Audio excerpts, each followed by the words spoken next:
শিরকের মধ্যে বর্তমানে যেটা বেশি প্রচলিত, আমরা শিরিক মনে করি না, ইবাদত মনে করি, সেটা হচ্ছে মাজারে গিয়ে সেজদা করা। কি করা? মাজারে গিয়ে কোনো কিছু চাওয়া। মাজারে গিয়ে সেজদা করাও হারাম। মাজারে গিয়ে হারাম না শুধু শিরিক, মাজারে গিয়ে কোনো কিছু চাওয়া সেটাও শিরিক। আল্লাহর নবী সাল্লাল্লাহু আলাইহি ওয়াসাল্লাম যখন মুমূর্ষু অবস্থায় আছেন, মৃত্যুবরণ করবেন ভাব, এমন সময় আল্লাহর নবী সাল্লাল্লাহু আলাইহি ওয়াসাল্লামের উপর একটা রুমাল টেনে দিলেন। খেয়াল করেন হাদিসটা, হযরত আয়েশা রাদিয়াল্লাহু আনহা থেকে বর্ণিত, বুখারী মুসলিম দুটো কিতাবে হাদিসটি উল্লেখ আছে।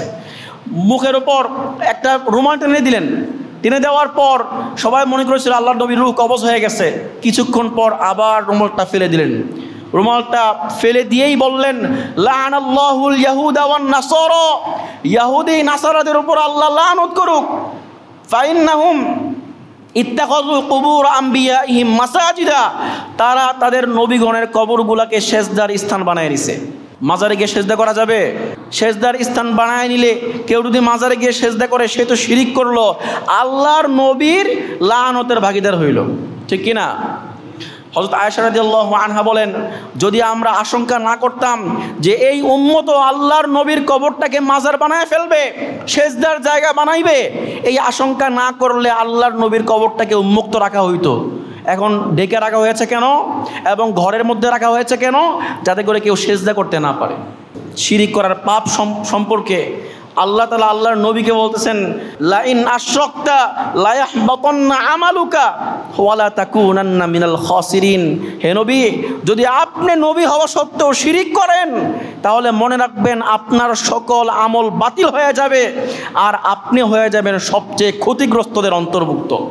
আল্লাহর নবীকে বলতেছেন, শিরিক করলে কিন্তু আপনার সব আমল বাদ।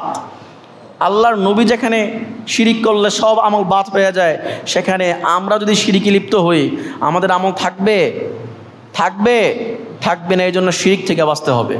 শিরিক যারা করবে এদের স্থান কোথায় হবে? আল্লাহ বলতেছেন সূরা মাইদার মধ্যে, ইন্নাহু মান ইউশরিক বিল্লাহ ফাকাদ হারামাল্লাহু আলাইহিল জান্নাহ, যে ব্যক্তি আল্লাহর সাথে শিরিক করবে তার জন্য জান্নাত হারাম হয়ে যায়। ওমা ওয়াহুন নার, আর যে ব্যক্তি শিরিক করবে তার স্থান হবে জাহান্নাম। কোথায় হবে? এজন্য আমাদেরকে সকল প্রকার শিরিক থেকে বাঁচতে হবে। সকল প্রকার শিরিক এমন পাপ, আল্লাহ তাআলা কুরআনুল কারীমের সূরা লুকমানের মধ্যে বলেন, লুকমান আলাইহিস সালামের ঘটনা বর্ণনা করতে গিয়ে আল্লাহ তাআলা বলেন, ওয়াইল ক্বালা লুকমানু লিবনিহি ওয়া হুয়া ইয়াইযুহু ইয়া বুনাইয়া লা তুশরিক বিল্লাহ।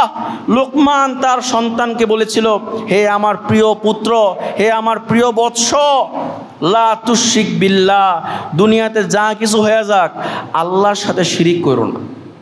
আল্লাহর সাথে, ইন্না শিরকা লাযুলমুন আযীম, কেননা শিরিক হচ্ছে সবচেয়ে বড় পাপ, সবচেয়ে বড় জুলুম।